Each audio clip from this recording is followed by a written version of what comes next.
Hello and welcome all. This is a video about Aspergers and superheroes. Now, while the two are pretty much polar opposites, they do have a lot in common. But let's just think about it. On one hand, you've got social inept people who have difficulty in social situations, are basic social outsiders. You've got others, the other side of things, where you've got superheroes who are looked up to in society, everyone believes in them, and obviously they're in a lot of great movies, as you can clearly see. Now let's just talk about the duality. Now, a lot of superheroes, we're talking about Batman, Superman, Spider-Man, to name a few, they often have secret identities. They live double lives. One life they are living what we call a normal life, and on the other life they are living life as superheroes.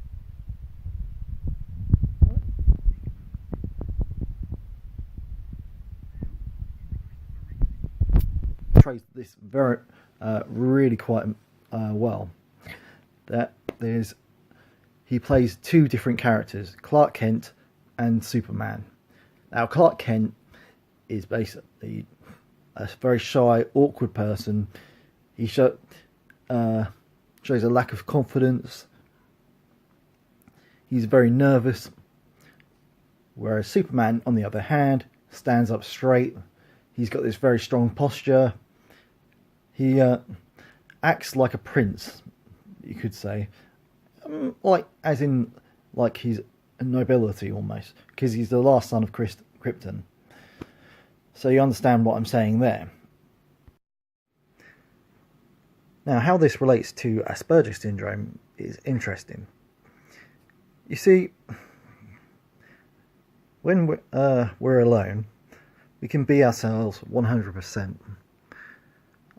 We can be as crazy and weird as we like. But when we go out into the so-called real world, then we have to behave by social rules that we may not understand.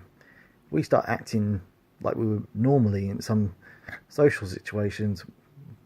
It makes things very uncomfortable and very awkward.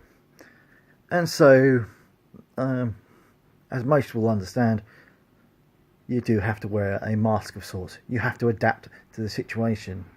So you cannot be your actual self, or you cannot really truly relax in these social situations, because they are tricky and they're not the natural environment. If sometimes, as many of you will know, if you do start acting up, or you start having a moment, you can be shunned. You can feel all the horrible pain that goes with being an outsider. And ultimately, you will feel alone. This is very much relatable in Superman. Superman, even though he's grown up on Earth, he's simply an alien from another planet. But he's always an outsider, and always feels that sense of loneliness.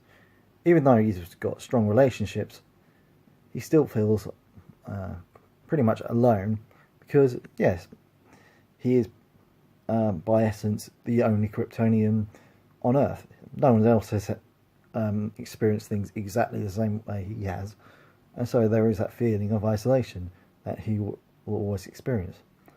Likewise, no matter how hard you try, no matter how well you progress, you will always feel alone if you have autism or Asperger's syndrome. It's a simple fact of life. I'm not being in any way negative about this. It's a simple truth that we all have to accept.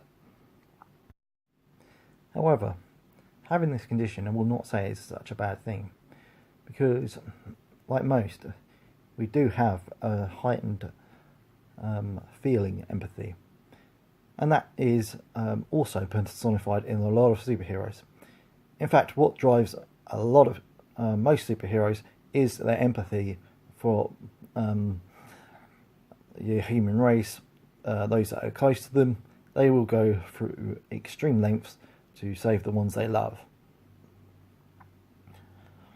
Very much so, despite people with Asperger's syndrome and autism being distant, we still feel strong enough to go through great lengths to show, to love those people.